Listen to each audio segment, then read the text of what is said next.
And just again to remind you, this is the first in a series of events. So we'll reconvene on Tuesday, the 9th of February to discuss prohibitions and obligations in the DMA. Once again on Thursday, the 4th of March, where we'll focus on institutional design and enforcement in the DMA.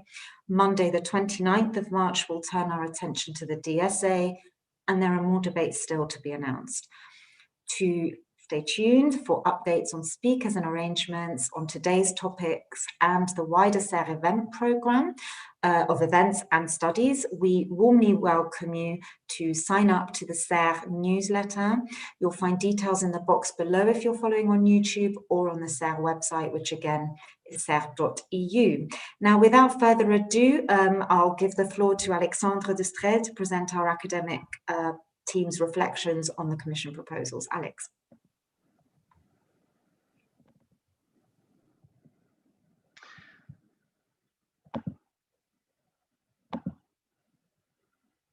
Okay, so good afternoon. Thank you, Lara. So this is a first assessment. So clearly we didn't have much time to analyze this complex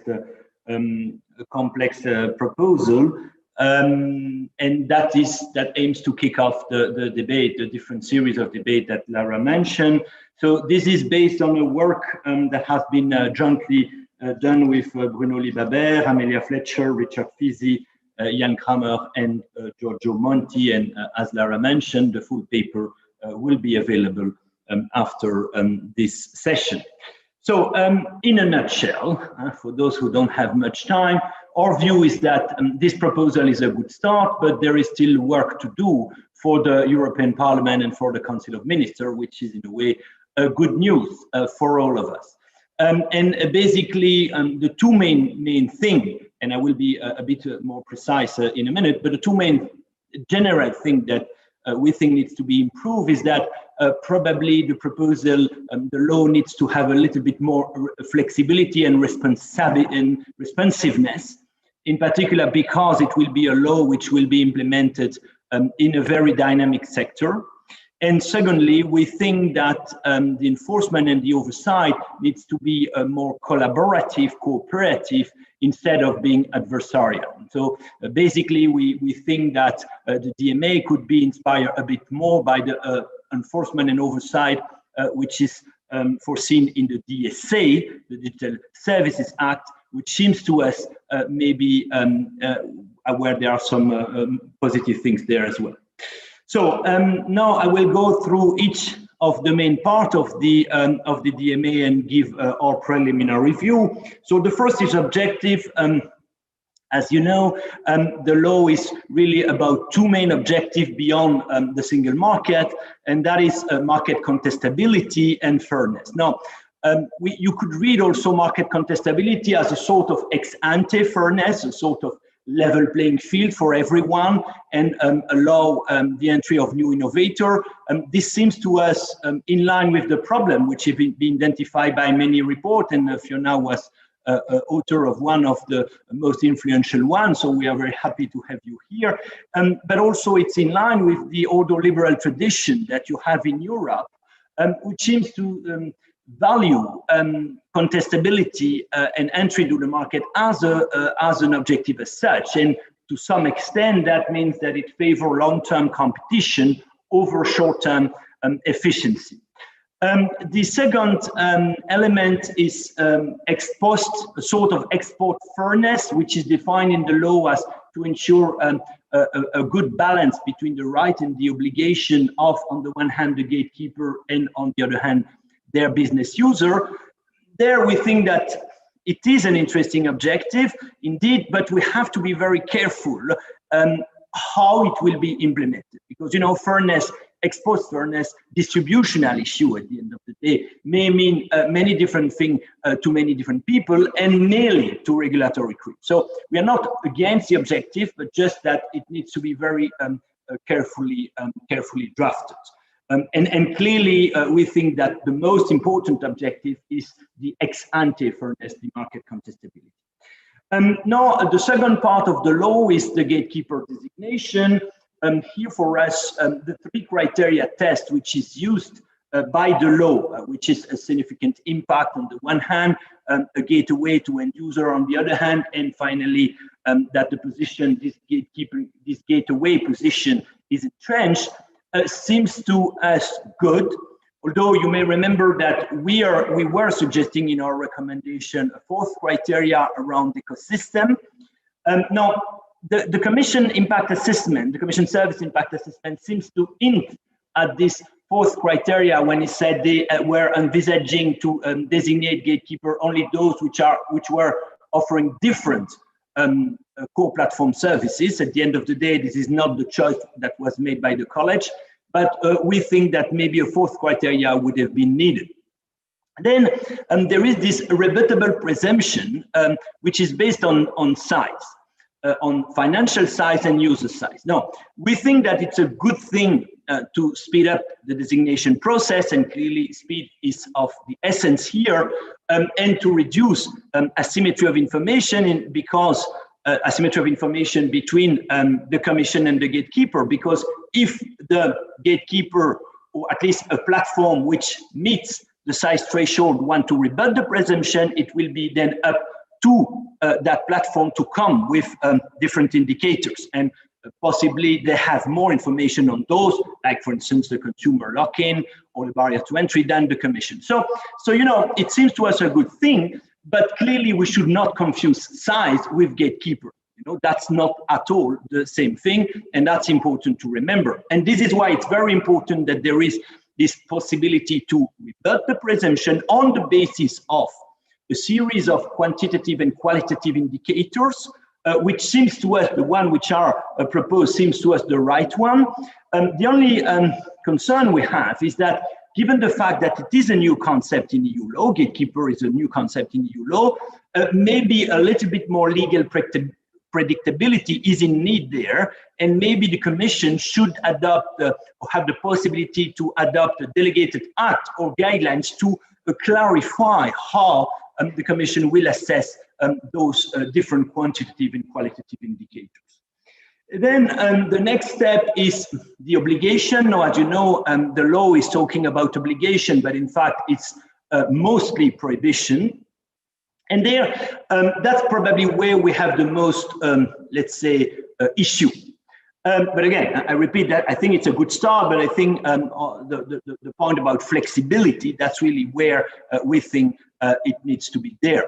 Because the two lists of obligations that you have, the black list and the gray list, is based on a previous antitrust case, mostly. That is very well recognized by the Commission in the impact assessment and in the recital. So that means two things. That means that first, the law is relatively rigid, and secondly, that the law is backward looking. Now, to be fair to the Commission, there is a flexibility clause in the law itself, which is saying that the Commission can do market investigation, and if identify a problem, can through a delegated act, so which is an easier way than changing legislation altogether, adopted new obligation. This is true, but maybe this is not enough, you know, to create that flexibility given the dynamicity of the industry. And so what we would have preferred is to keep the hybrid system that there is in the law with blacklist and grey list. For us, that's a good idea because blacklists are indeed easier to enforce than grey list, but maybe the blacklist may be a little bit more focused on the behavior where you know for sure that there is no possibility of justification, and then the grey list may be a little bit more general and based on several theory of harm. Now, here when we talk about theory of harm, is harm to contestability and fairness, because those are the objective of the law, not harm to short-term efficiency. It's not the same as necessarily the same as in antitrust. And we have tried to identify on the basis of the 18 obligation that there is, and in particular the 11 obligation of the grey list, 4 theory of harm, which seem to us relevant: lack of transparency, in particular for ad tech, involvement through bundling and self-preferencing, lack of access to platform and data, and lack of user mobility. So the possibility of switching or multi-homing of the end user and of the business user. So, you know, maybe to generalize a little bit, the obligation may be interesting. That should come with, of course, another proposal that we have is that clearly there is no one-size-fits-all in this industry, and this is a point that has been made very clearly by Fiona in a recent post. And so we fully agree with that. Now, the thing is that you could sense implicitly in the law that there is some possibility of individualization, but this is very implicit, and this is not enough. Okay, so we think that possibly we need to improve the system of clarification of how an obligation, what a specific obligation will mean for a specific gatekeeper, what kind of measure needs to be imposed. And there we think there is a regulatory dialogue which is organized between the Commission and the gatekeeper, but maybe that regulatory dialogue may be organized in a more systematic way. And also something which you don't have in the law and which seems to us relevant is that the Commission should have the possibility not to impose an obligation by saying, okay, it doesn't seem to us proportionate or effective. Today, there is not this possibility, and we think that it's a problem. And finally, there is no efficiency defense or very, very limited defense which are offered for gatekeeper. No. We understand why, because the Commission don't want to have a very long process and don't want to replicate with the DMA the weaknesses of antitrust. So we understand why, but still we think that a well-framed and timely defense possibility is needed. In particular, if you combine that with our other proposal to have a little bit more general formulation of the grey list in some cases. Now, that would mean what? That would mean that the gatekeeper could show that its practices is not against contestability and fairness. So let's be clear, if there is an efficiency defense here, it is not necessarily the same as the efficiency defense that you have in antitrust because the objectives are not the same. But we think that it would be better and more flexible to have this possibility in the law. Then turning to the institutional design, clearly the Commission will become the digital regulator. Now, this is quite a remarkable step for European integration as such, because as you know, there is no federal regulator in Europe except for the systemic banks. So, you know, this is a very important move, which seems to us justified, but which is making, therefore, the European Commission closer to a sort of European FTC that you have in the US. In the sense that it will be a regulator at the federal level, and it will be an authority which has concurrent power, antitrust and other power. Now, that seems to us good, but that implies several consequences on the Commission, in particular in terms of resources, independence, and we may have a kind of a tension between a Commission who wants to play more and more the role of the government of Europe and want to play a geopolitical role, and the Commission which become a regulator, and of course accountability. Another thing which seems to us important, and it's not totally clear in the law as it is now, is how the synergies between the different power of the Commission, in particular antitrust, but also the new power that they will get under the Digital Services Act against what is called in the Digital Services Act very large online platform, but which may be the same in some circumstances as Gatekeeper, how those different power will be exercised and will complement each other. In any case, we think that given all those synergies in the Commission, ideally, it should be a joint Connect, Com and Grow task force which implement the new law. Now, there is also a very limited role for national authorities. They are just member of a comitology committee, which is called the Digital Market Advisory Committee. For us, it's not enough. National authority may play an additional role, and also what is important is that it should be independent authority, which are supporting the Commission, and not necessarily ministries. And you know that in general, in comitology committee, you have ministries and not independent authority. And finally, in terms of oversight and enforcement, the Commission is very clear that the enforcement system is very much antitrust based, which means that it's relatively adversarial. We are not sure that it's the best approach. We think that given the complexity of the issue to be decided and the dynamicity of the market, a more cooperative relationship between the Commission and the gatekeeper are in need. That do not mean, of course, regulatory capture, but that means more cooperation. We think that this more cooperative approach is very much proposed in the DSA, and there possibly the enforcement system should be more inspired by the DSA than by antitrust. Now, concretely, it may mean that, for instance, you can rely more on internal compliance mechanism like audit, like compliance officer, all of the things that you have proposed in the DSA and that, for instance, you also have in the GDPR could be relevant here. We also think that next to the gatekeeper, for which you should organize a cooperation relationship, a cooperative relationship with the Commission, without being naive, of course, is the role for the business user, competitor, and complementer. So online platform which are providing either complement or substitute to the gatekeeper. No, they are completely absent in the law. I mean, the law is totally silent on them. No, it doesn't mean that they don't have a role, but I think that we think that it would be better if their role is more explicitly identified, in particular in where they can complain, and possibly there a role of a national authority may be useful. In terms of designing the measure, helping the Commission to design the measure to implement the obligation, and in case of non-compliance, helping the Commission to design the remedies.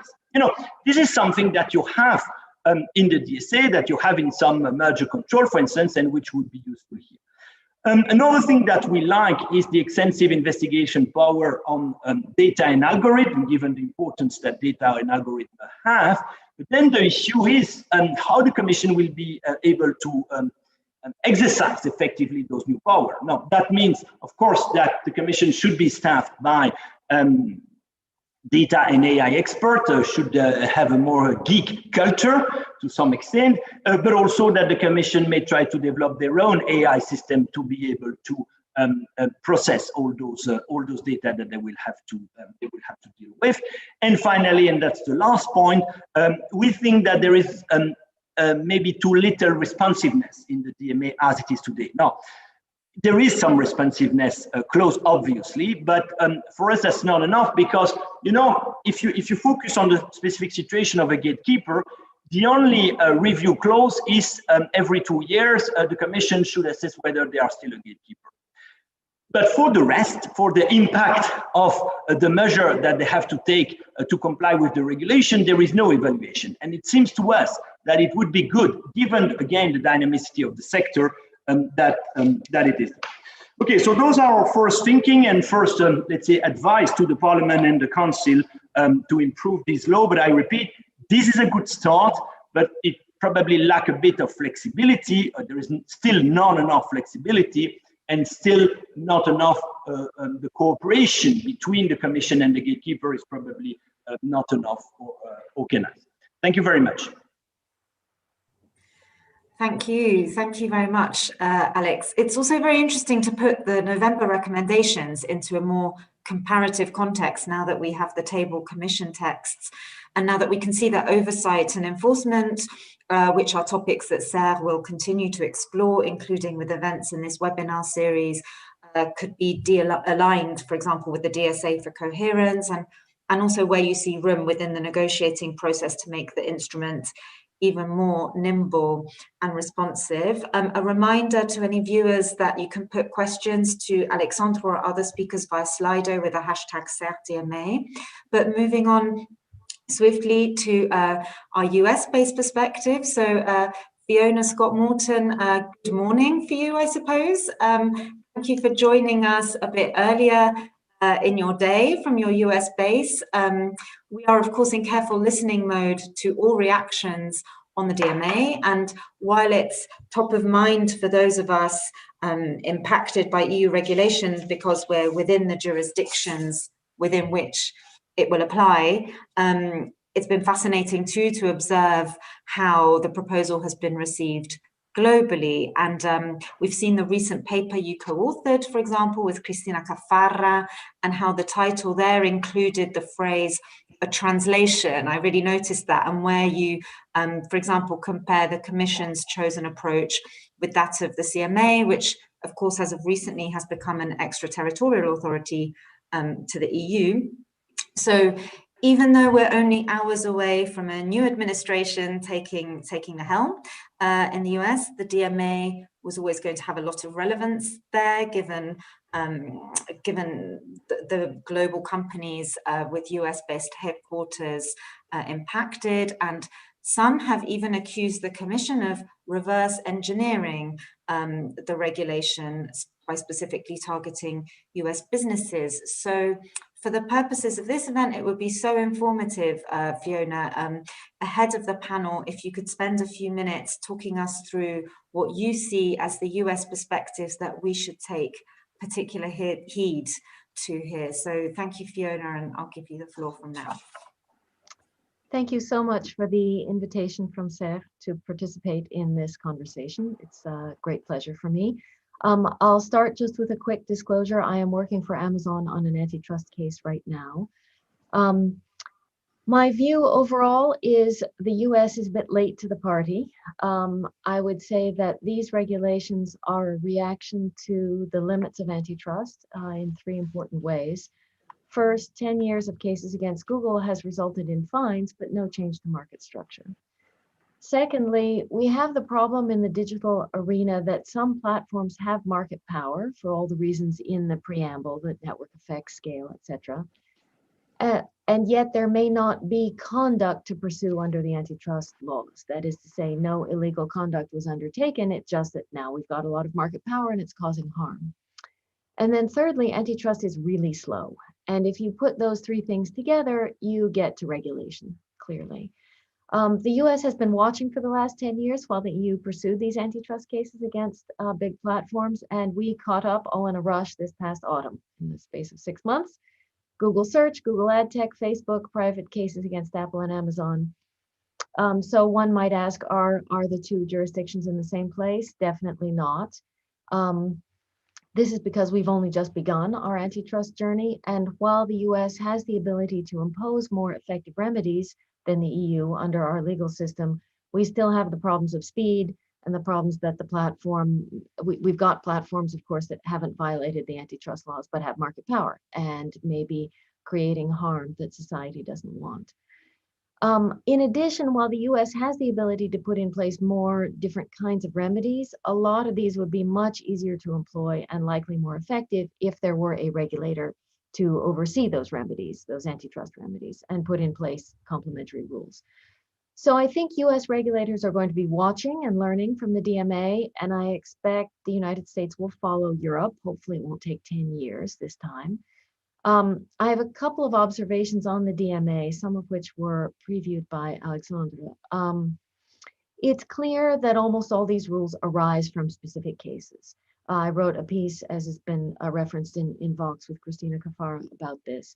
And that's not terrible. It's backward looking. We had these problems. Let's identify them. But then a rule that is designed for one situation is turned into a general rule in the DMA and applied to everybody. And it's not clear that that specific situation and the solution for it, if indeed it's a solution, would fit with everybody. So it would be good to build in some kind of flexibility about whether it makes sense for any one of these rules to apply to all the gatekeeper platforms. And what do I mean by make sense? Well, a first step might be to take into account the business model of the platform, for example. A rule for an app store might not really make a lot of sense if applied to an ad-supported content business or to a marketplace. And beyond that, there'll be details about how these particular rules affect products and competition, and that will probably vary with the setting. And certainly this is a dynamic industry sector. It's going to vary over time. So there's a lot that we don't know about how well these rules will apply. And the reason that I'm in favor of some more flexibility is that there doesn't appear to be any flexibility in defining a gatekeeper. So the whole project has the risk of being very mechanical. We take a fixed set of platform services and of core platform services and a rigid set of rules, and we force them together. And I think there's a lot that could go wrong in there. I'm in favor of this project overall. I just think a little flexibility on applying a given rule to a given platform would make a massive difference. And you can put the burden on the platform itself, since they understand their business and they have all the information. But we also would need in that world some principles to guide how we give that flexibility. And I think this is quite an interesting intellectual issue. The two goals that Alexandre emphasized were contestability and fairness. I want to flag for the audience that contestability in the United States comes with an enormous amount of baggage. It is associated with a very conservative school of economics. It is, I would say, completely discredited as a useful economic concept because it requires there to be zero fixed costs and perfect economies of scale. So a US economist would never use this term because it just represents something for us that's not helpful. So a US economist would say either competitive, which I understand legally might be not the word you want to use in this case because it's not supposed to be a competition law, but alternatively, one could say low entry barriers. Like let's get rid of entry barriers so that and allow people to multi-home and interoperate and things like that. So I think we're in the US, we're never going to use this word. And if you want international convergence, I think it's a little bit of a barrier to that convergence. Fairness, on the other hand, I think is great, a great choice of goal. And it's critical, as I said, when you have a platform that maybe didn't violate any laws, but now has an enormous amount of market power and is creating some kind of harm. We want to go back and say, okay, it was nobody's fault, but we're now going to put in some regulations to redistribute rents in a way that society feels is more appropriate. And so I think this law is very much geared to that. And the only thing I would say here is that it reads rather as if it's about the businesses alone and not so much about the consumers. And it feels to me like the consumer should count too. And then you have a question of what is fairness? And I agree that can be tricky. My own view is you might want to think about what a competitive outcome would look like and try to use that as a benchmark. If we had competition, if there weren't entry barriers here, what might we have happening? And of course, we can't know that, but that thought experiment, I think, is a useful guide towards what we might think of as fair. And just lastly, on the question of whether this is a regulation that targets US companies, if you're going after big platforms, the big platforms are who they are. I just don't really see the national element of this as being a big issue here. I think if these criteria for defining a platform are quite transparent, and then whatever nationality comes along will be caught by them. So I'm not so worried about that part. Thank you.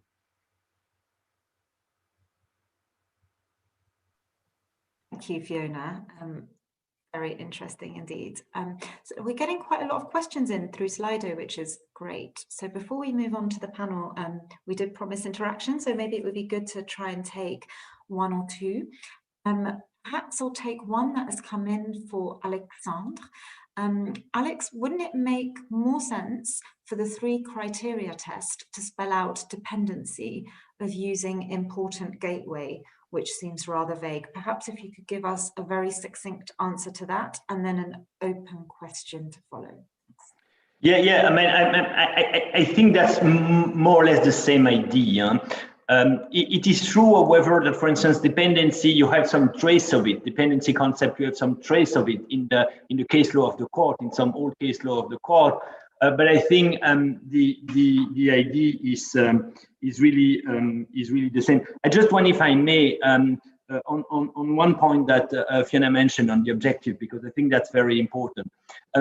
You say contestability in the US is not a nice concept, and that's interesting because for us, really, I mean, the ordoliberalism is really the basis of our own antitrust law, and so for us, it's coming back to our own roots. You see, so that's I think that's an interesting Atlantic divide. And on fairness, just if to be sure that I understand you correctly, so you think it's good that there is some distributional element in that law. So I see your point about what kind of benchmark, and it should be a competitive market. And in fact, this is also what the Commission has in mind. In some recital, you can see some trace of it. So you agree that it should be not only an efficiency law, but also a distributional law. Yes, absolutely. Okay, thank you. Yeah. Because that's quite a big change for Europe, and because in general, you know, distributional issue were supposed to be things to be decided by the member states, because that's where the heterogeneity of preferences may be higher, while the efficiency issue, you have more, let's say, agreement. So yeah, but these are global businesses. You can't have 27 different distributional laws. That's not going to work at all. So I think in that sense, yes, you have to do it at a European level. And also, it's not competition. Distribution is a different thing than competition. Yeah. Okay, I think actually I might hold the open questions until we're into our panel to give a chance to a variety of speakers to pick up those questions, if that's okay. So I think at this point, I'd like to move the discussion on to gain perspective from stakeholders that will either be enforcing the DMA or implementing it as businesses. And that's the basis on which we've convened this panel today. I think this panel brings together some great and distinct voices from a range of actors. So we have with us John Evans, who's Director of Strategy and Economics at the Irish National Regulatory Authority for Communications, ComReg. Welcome, John. Thanks for being here. Ireland, of course, is the permanent establishment EU jurisdiction for some of the companies that the Commission considers might fall within the definition for large gatekeeper platforms. We also have Lisa Felton, Head of Global Policy Programs for Vodafone. Hello, Lisa. Big thanks to you too. Looking forward to having your telecom angles to the digital markets conversation. That will add a lot. Carel, Maske, Director of Competition at EMEA for Microsoft. Hello, really appreciate your crucial input too as a large platform and IT business representative. And Olivia Regnier, Director of EU Policy for Spotify. Hi, and thank you also for adding the audio streaming service business and of course European champion angle. Thank you. So again, a reminder to viewers to keep asking questions via Slido. Were that to be addressed to a particular panelist, please do make that clear. Now, it might sound counterintuitive to kick off a panel with some top takeaways, but that's what we'd like to do. Also in the interests of putting our eventual more specific joint analysis into context when we talk about large gatekeeper platforms. So in the first instance, I'm going to ask panelists if you could each please succinctly articulate two main messages representing your view on the Commission proposal. So perhaps one where you find yourself in agreement with the Commission's thinking, then what might be the key aspect of proposal that you think needs improving, changing, or perhaps just removing as negotiations on these start to kick off among the Member States and Council and the European Parliament. So to kick off with that round, John, perhaps we can start with you as a regulator. What might be your main yes, please, and no thanks message to the Commission based on the DMA text you've seen so far? Thanks, Lara. I suppose I'd start off by saying I think the DMA proposal is a very good start and has a lot to recommend it. At a very high level, an attractive feature of the proposal is the relatively straightforward mechanism for identifying gatekeepers. So I work at a national regulatory authority in electronic communications, and we, along with all the rest of the national regulators in Europe, are a member of kind of a network organization called BEREC. And BEREC last autumn made a submission to the Commission's DSA package consultation. And in that submission, kind of BEREC recognised the challenges of defining kind of clear boundaries of relevant markets in which platforms operate, and recommended kind of instead an areas of business approach with criteria to identify digital platforms with significant intermediation power, as it was called in that submission. And those criteria would be based on a combination of structural and kind of specific criteria. So the Commission's proposal with core platform services and then threshold criteria to identify gatekeepers is actually quite close to what was proposed in that paper. So from that perspective, I would say I think that this is a positive feature of the DMA proposal. If I was to focus on one thing, and it's not really one thing I'm focusing on, it's more an aspect of the DMA that I think needs work. It's to say, as a general comment, I think the proposal underestimates what's required for effective ex-ante regulation. So I think to be an effective ex-ante regulator requires a detailed understanding of the business models and the technicalities of a sector, and this knowledge and understanding needs to be built, developed, and cultivated within the regulator.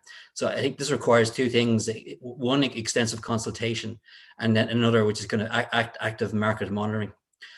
In terms of understanding kind of market dynamics, economic harm, and then the effectiveness of obligations, how they're actually panning out in the market, I think consultation and hands-on experience of digital markets developed through constant interactions with all relevant stakeholders is very important.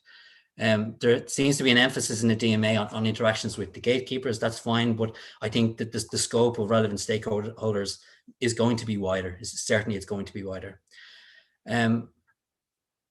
So I'd agree with some who have commented that kind of the framework needs to be more participatory, but I think the emphasis there needs to be on really bridging the kind of information asymmetry gap for the regulator.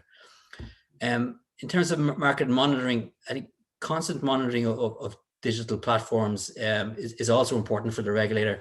That's important in terms of reinforcing their understanding of the regulated markets and understanding how obligations are panning out, and monitoring compliance. I think this is an aspect that's underappreciated in the proposal. So in this context, I'd note that the regulator could be supported by national authorities with, if you like, boots on the ground.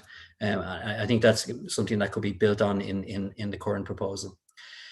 If you bring it back to kind of brass tacks, just seems to be 80 or so people identified as appropriate to resource what's required.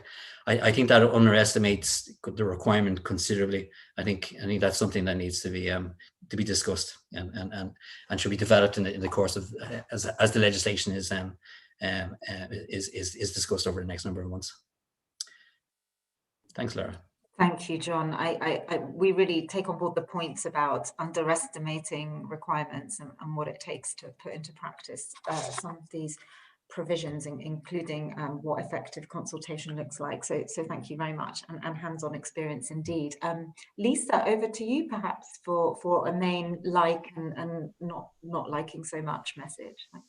Thanks very much, and thanks for the invitation to speak today.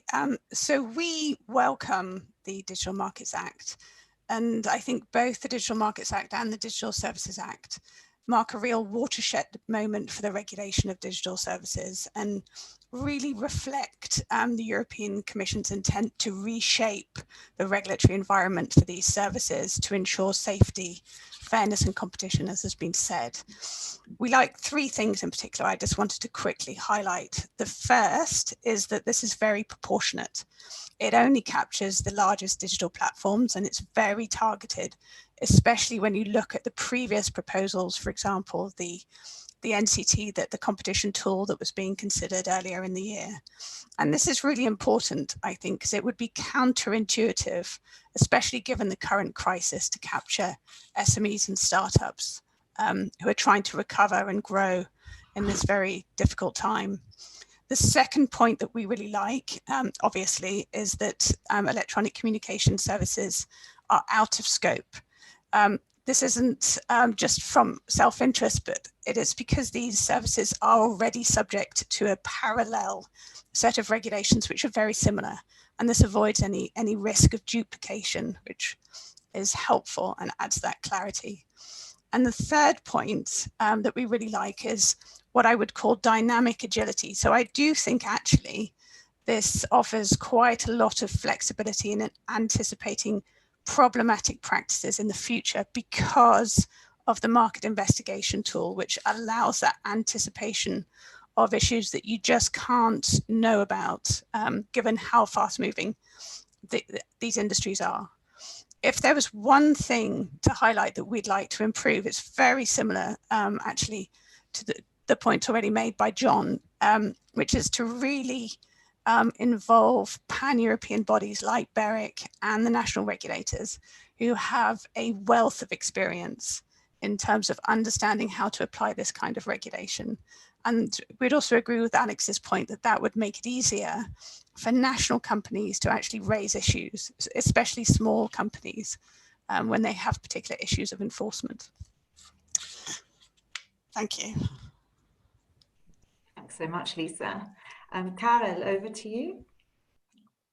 Yeah, thanks very much. Thanks for the invitation to speak here. And when I speak about what I like and what I don't like, since Microsoft, or within Microsoft, we are still studying how these rules would apply to the company, I can only contribute here my opinion and maybe the view of an in-house counsel in a large tech company.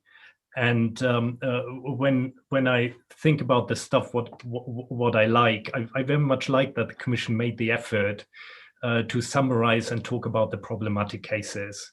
So we have a set of 18 cases which are seen as or put out as problematic, and we can discuss whether we find them problematic in the first place and whether we want, big tech companies to comply with these rules. So that's very helpful, and I look very much forward to that discussion, which brings me to what I don't like.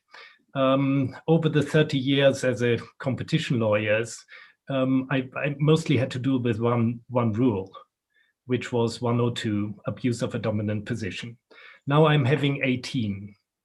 Not that I mind so much learning something new, but what I learned and take away from these rules, mostly thanks to Fiona's and Christina Cafara's excellent work about, linking these rules to the cases I know.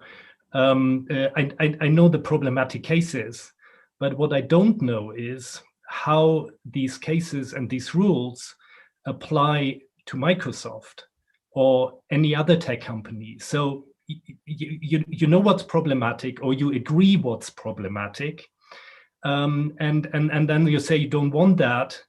But then what am I doing as an in-house competition lawyer in applying that in a completely different context? So what would make my life easier is, Fiona, what you have suggested is, look at business models. So at least can look, search engine. I know Microsoft has a search engine. I can apply these rules to Bing. But then I get to the second point, which I don't like. I would like to explain to the Commission or whoever is dealing with this, why Bing probably is not the problem they were trying to address when they wrote these rules for Google.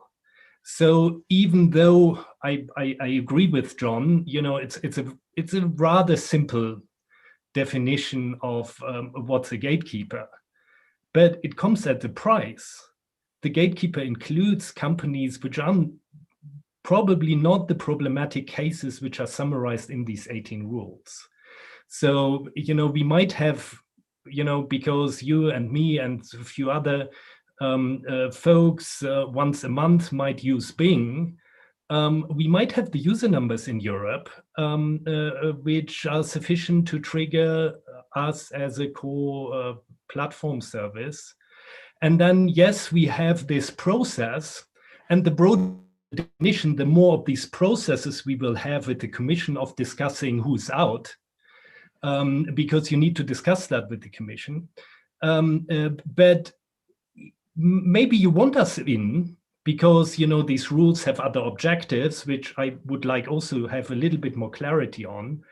But if we are in, we would like to have a discussion whether it makes sense and know the objectives we are trying to achieve, and then have a process to argue something along the lines of, again, me as a competition lawyer, and it's not supposed to be competition law, so it might be something else, but argue something along the lines of efficiencies or some justification, beyond the validity of the business. There are a lot of reasons why a, number two might want to use some self-preferencing to actually increase user base.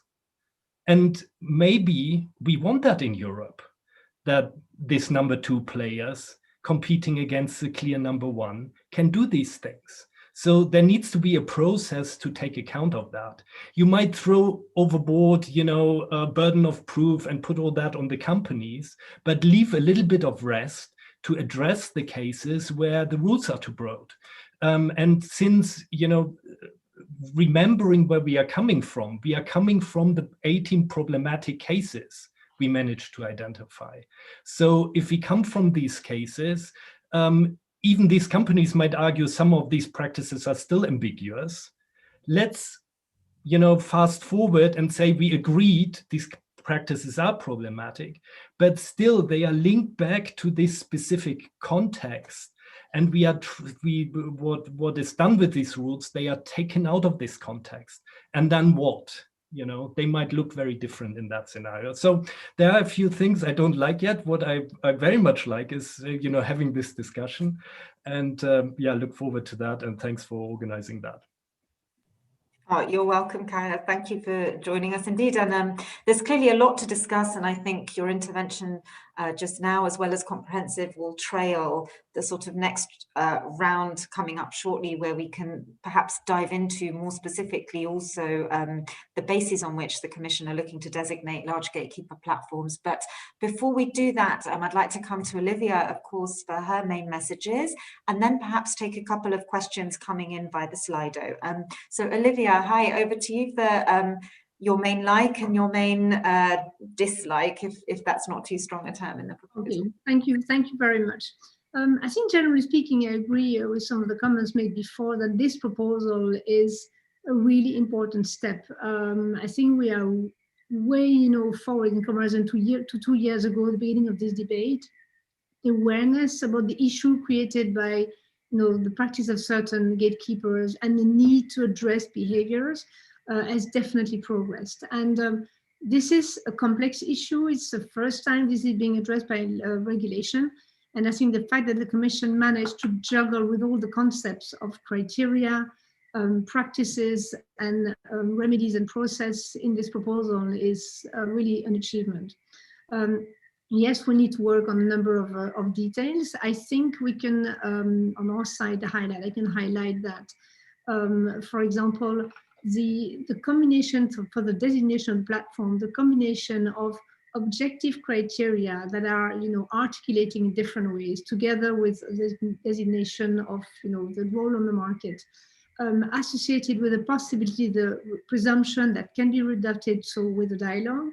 I think this provides, in our view, first enough focus on the key gatekeepers or large gatekeepers, together with the possibility, nevertheless, to adjust to specific situations. So that's something we would find positive.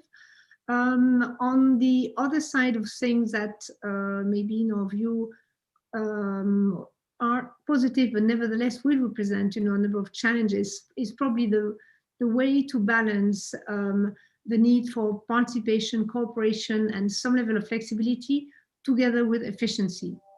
So how do you make sure that the process leads to effective remedies, of course, in sufficient time to provide solutions, while nevertheless allowing some flexibility. And I think we need to look into that.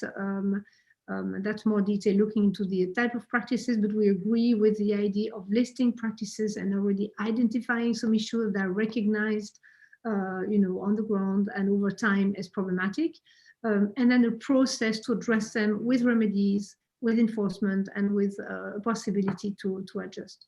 So yeah, overall, we think it addresses all the important points. There's room for discussion and for refinement, but definitely a very good start. Great, thank you, Olivia. Certainly flexibility has been a bit of a running theme so far in the commentary. I'm going to take a couple of questions now. The first would be for John Evans. Hi. So a viewer is asking whether, would it not have been appropriate to prescribe risk assessment obligations on all platforms, regardless of size, excluding micro platforms? So maybe a brief answer on what, as a national regulatory authority, you make of that. Yeah, it's almost as if kind of that endpoint, kind of regulatory compliance by design. So so regulated firms build into their internal conduct and governance systems appropriate safeguards to make sure they're not committing harms in the market. I think it's difficult to regulate like that. I think the main advantage of the approach that they've gone with here is that, especially since we're kind of, it's a new area of regulation, and it's designing this system is kind of is a big step for Europe. So being able to limit the affected parties, as is done with the gatekeeper approach, I think is kind of a distinct way of starting regulation in this area. But I would agree that, you know, regulatory compliance by design is kind of is where you want to get to, I think. Thank you, John. Have another question here from DuckDuckGo, and it's open. In the current text, the Commission has no ability to ban and substitute abusive default settings. Do you think this should be part of the grey list? Is there a specific speaker wanting to take that question? Silence. I mean, to give it one view, that's something we think is indeed problematic, especially with you know, new platforms emerging, such as voice assistants. The issue of, and it's a consumer actually point, and very important. This is a proposal which is important for consumers as well. I think the possibility for consumers to, you know, not be imposed default settings or be able to change default settings. So that flexibility on that side is something we agree as well. Now, how it could be framed is a question, but I think it's a good question here. Actually, there was another question that came in on consumers that is maybe broader, but also very important to consider, given, as you say, Olivia, this internal market regulation also is often there to benefit consumers. So what are the expected benefits for European consumers of the DMA? What will be the impact on prices and access to certain products and services within the EU? That's open, Lisa. Yeah, I'm happy to take that. I think, you know, and it sort of goes into what we're about to discuss, but I mean, the aim is clearly to drive increased innovation, increased choice for consumers, which can only be a good thing. I just wanted, though, to pick up on Fiona's point that she also made earlier. I think there's also the consumer protection side, but I just wanted to note that obviously a lot of that had been picked up in the consumer regulation review that has taken place over the last 4 to 5 years. So that has also been addressed, but this is definitely intended to increase innovation and increase choice. So let me just say, if you actually succeed in lowering entry barriers, and there's more ability of more different kinds of businesses to come in, have ideas, create wealth, we could get a second social network, a second search engine, a second any number of these platforms with market power could face competition. You then would expect not just innovation and quality improvements for consumers, but also price improvements, and that might be in places where the consumer is paying a monetary price, but that also might be in settings where the consumer is bartering. I'm giving you some of my data or my attention in exchange for services. Maybe I can give less attention in exchange for those same services. That's a price decrease. So we expect consumers to benefit in that way. And Lisa, I didn't mean consumer protection. I meant price, quality, innovation as they land on the consumer. It's nice that the businesses can also grow and have profits and be successful, and we have entrepreneurs and so on. All of that's good too. But I don't think that the law should be just focused on them. I think the law should be focused on the people who live in this jurisdiction, who would like services and innovation and quality just like everybody else. Absolutely agree. And I think there's clearly a theme with the questions coming in, with this being a big concern, consumer benefit. There was another open question, which Lisa, you alluded to in your original intervention. You mentioned startups. And for example, startups and SMEs broadly speaking, have reacted somewhat reluctantly to the DMA. And the questions posed here, the first one, perhaps you've already gone some way towards answering it, but the second one, I think we could spend a minute on. So what are the threats of the DMA vis-a-vis startups and small businesses? And does a DMA-induced market fragmentation pose a real threat? Would anybody like to take that, Lisa? Yeah. I was just going to say, I think, what the DMA is trying to do again is it's supposed to be strengthening the bargaining position of SMEs and startups and really protecting them against unfair or exploitative commercial practices. So it is trying to level the playing field, I would say. And that is in turn intending to enable them to innovate and compete in new markets. So it doesn't restrict what they're doing, it should help them compete in new markets. So hopefully, overall that will help, especially European startups, really start to scale up. And if they have the same problems that they are caught in the future, well, that's kind of a good problem to have, because it means they've at least reached scale. Absolutely, thank you. John, yeah. Yeah, I think one of things that maybe the proposal is lacking is an effective kind of dispute resolution mechanism, and something like that you can see being more attractive to would make the package more attractive to SMEs. The experience in the telco sector is that those kind of mechanisms are helpful. Maybe a reaction to this point is that the dispute resolution mechanism have already been explored in the P2B regulation, and experience, you may have some, startup association who may express fear or doubts about the proposal. At the same time, as Lisa mentioned, there's a lot of SMEs and small companies being dependent from large gatekeepers who absolutely need a more open market and fair rules. So, and to come to the point about a dispute resolution, the question is how you can create a dispute resolution mechanism that is balanced, where both parties, especially the smaller one, feels comfortable that they can have a solution to the issue, when usually in the first place they can't even negotiate conditions. That's a question that already arose in the P2B regulation. Great. I think now, noting as well, mindful of time, we don't want to miss the opportunity to dig deeper and look at the criteria specifically for determining large gatekeeper platforms. And we have touched on this already, of course, but let's take the opportunity to ask ourselves whether the three criteria proposed by the Commission are really the right ones. Recalling, as Alex explained, that CERRE had suggested a fourth criteria, which we called ecosystem orchestrator, for example. What would your views be on having a rebuttable presumption based on size indicators of designated gatekeepers?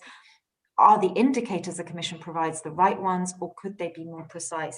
With this event series, we're very much aiming to also explore specific aspects of the proposal and gain some insights beyond broad perspectives on the DMA too, and so to keep it specific. And maybe to keep it fresh, let's flip the order of interventions here a bit. So perhaps, Lisa, I can come to you first on that if you have anything to add to what you've already mentioned. So what I would refer to is, I really liked the description that Alex actually made in his pro-market article, that the criteria are quick but not dirty. That was a very, very clever way of looking at the criteria. So effectively they're quick because they're based on a very clear scope and quantitative criteria, but it's not dirty because of the rebuttable presumption.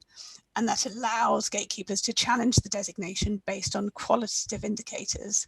Again, going back to the proportionality point I made before, and also starts to address the information asymmetry, driving a very sensible dialogue.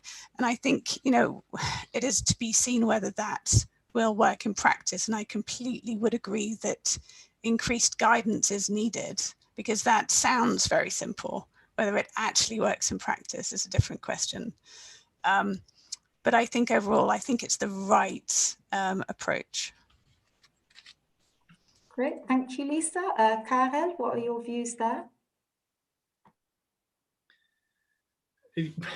it's good to have a starting point for the discussion. I think you need to rethink a little bit whether these thresholds make a lot of sense across different business models.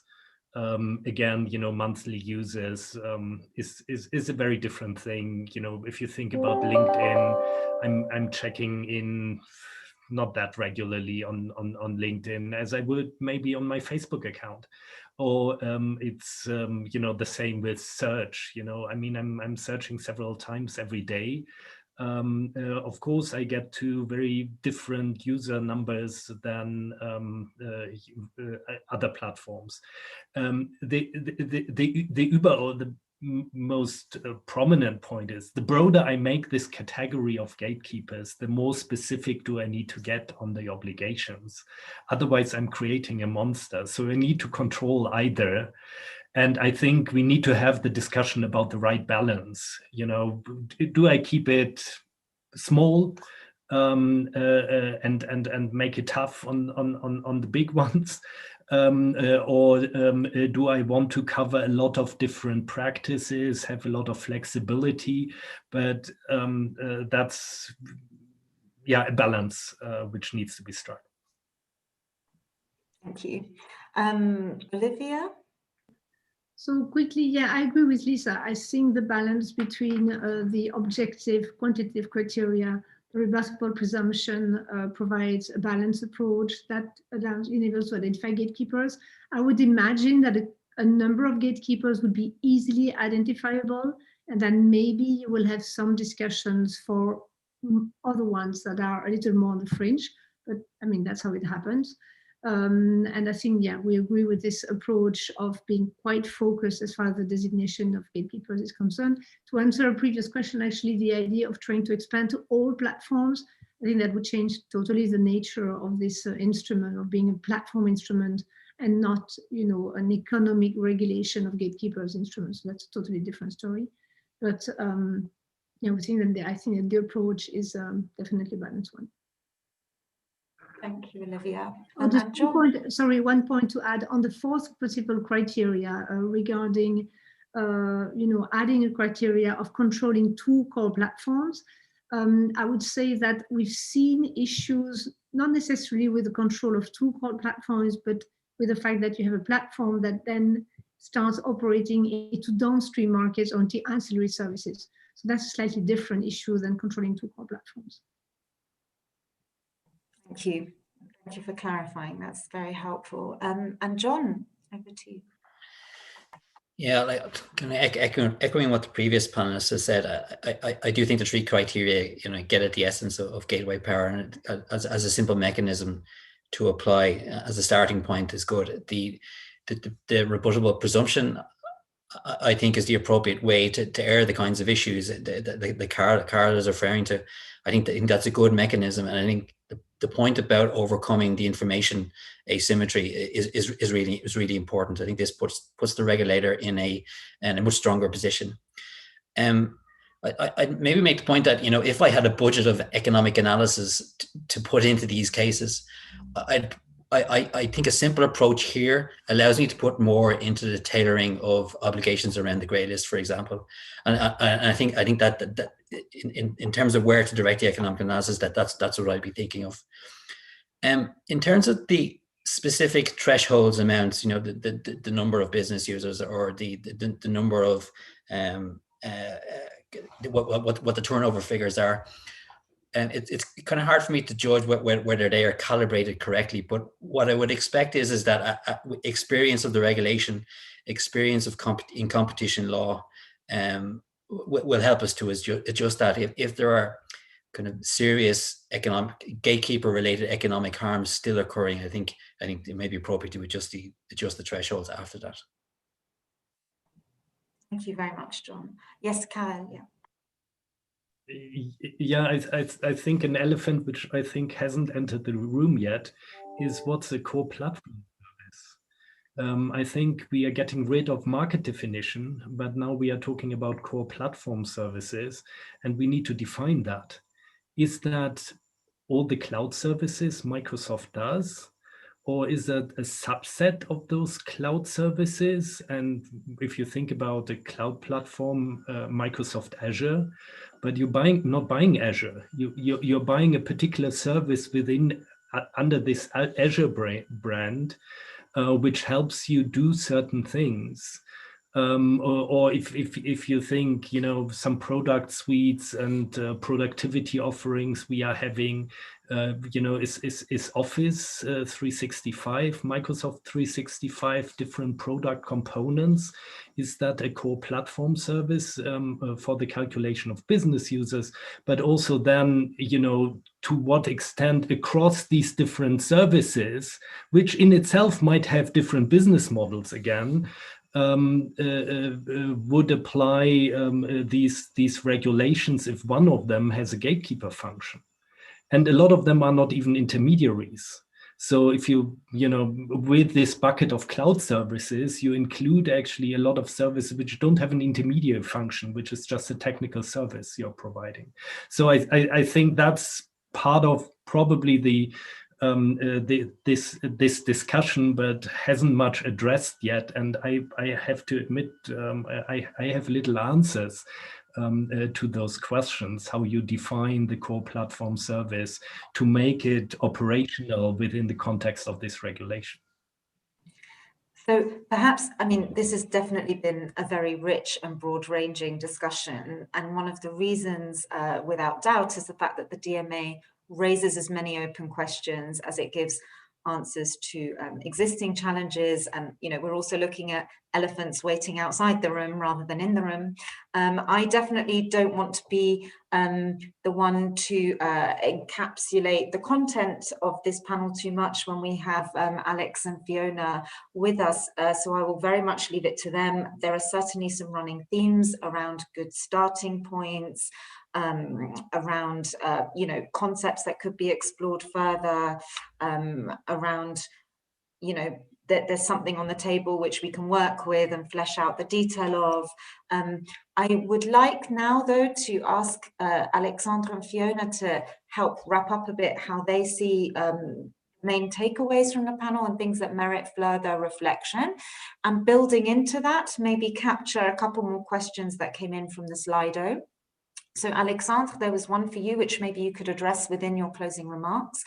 And it's that on the one side, you ask for more predictability, but on the other, you seek to have a grey list, so less defined than black and white obligations. How do the two fit?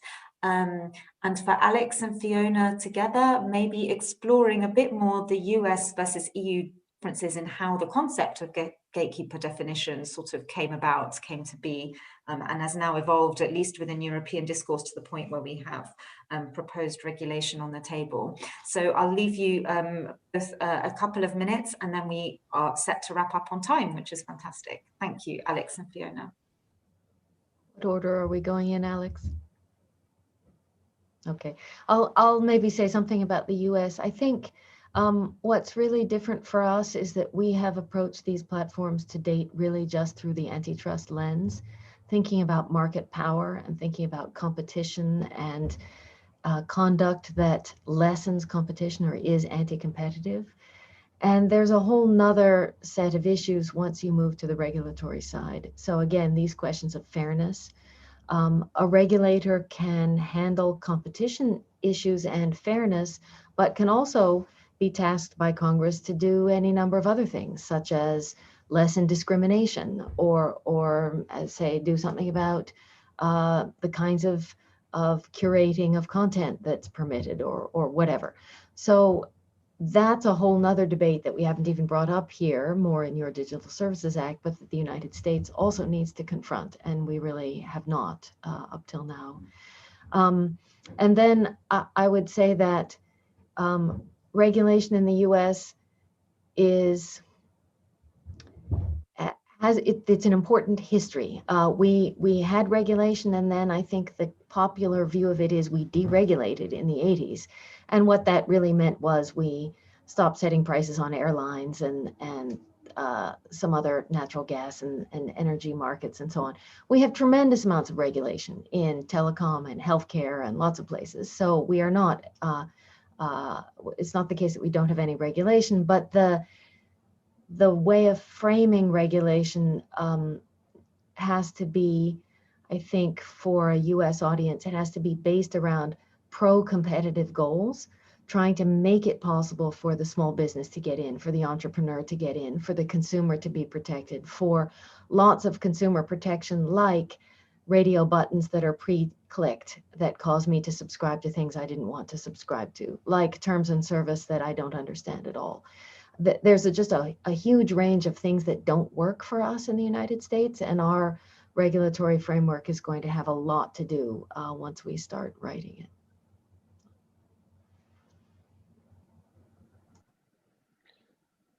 Okay, I just want to pick the point of Carel, and then I will make two remarks. So on the fact that the core platform, it's not clear what they are. So you're perfectly right that it's not based on a concept of market definition, but I guess for good reason, because we know that market definition are extremely difficult to do there.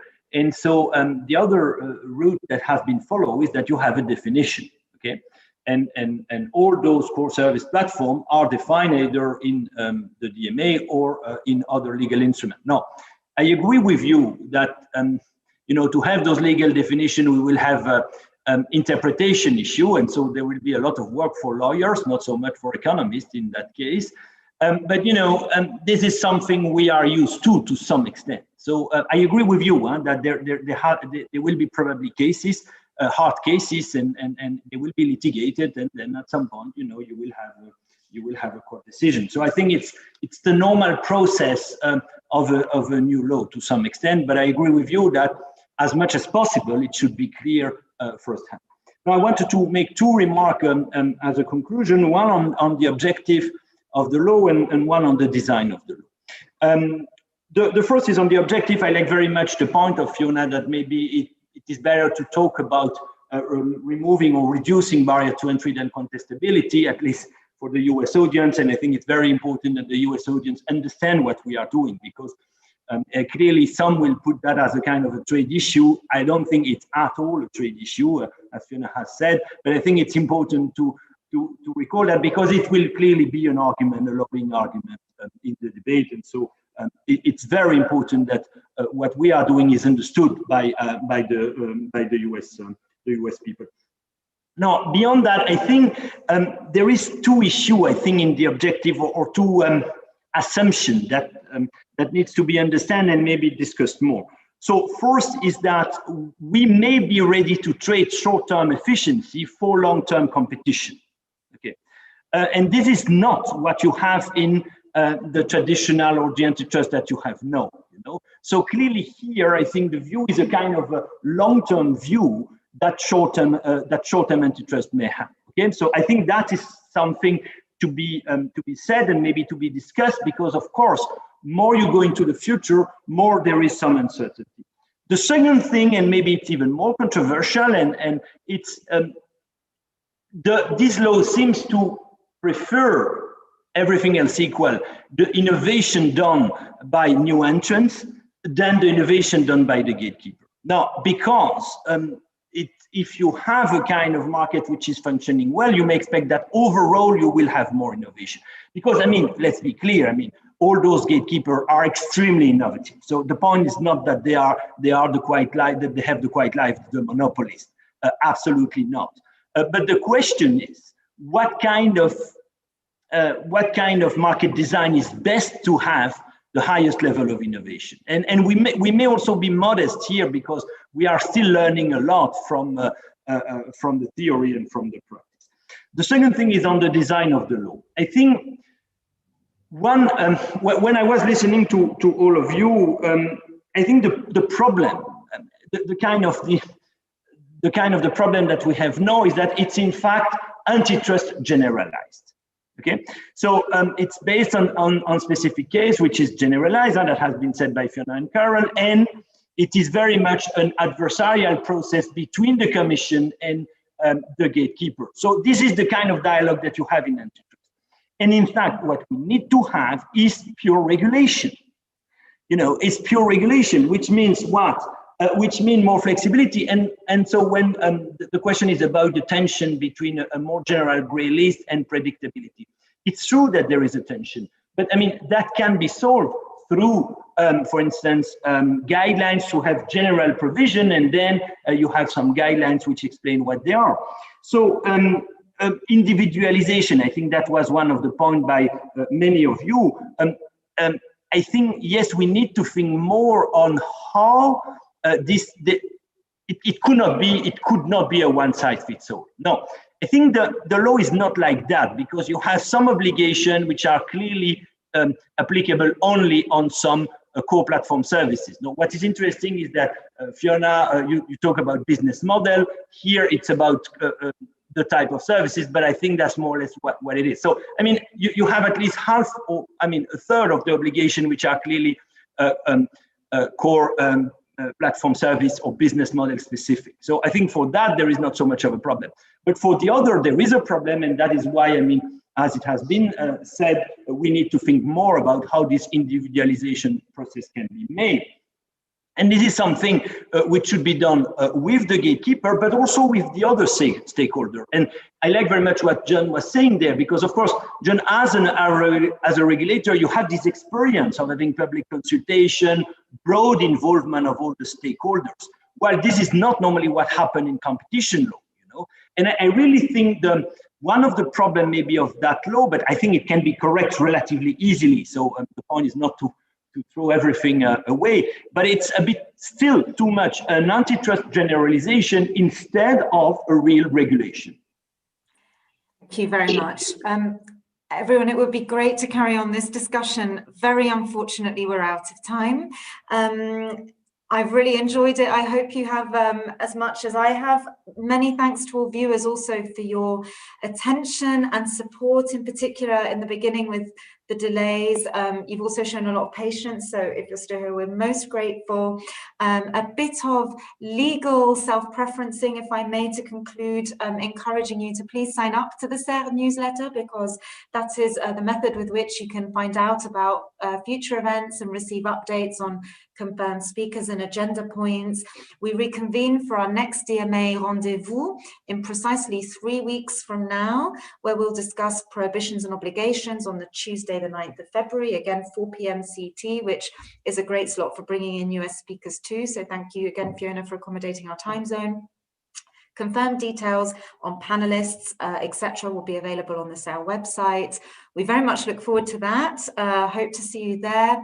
Wishing you a healthy and productive few weeks. And ciao for now. Have a great evening. Thanks again to all. Thanks. Bye-bye.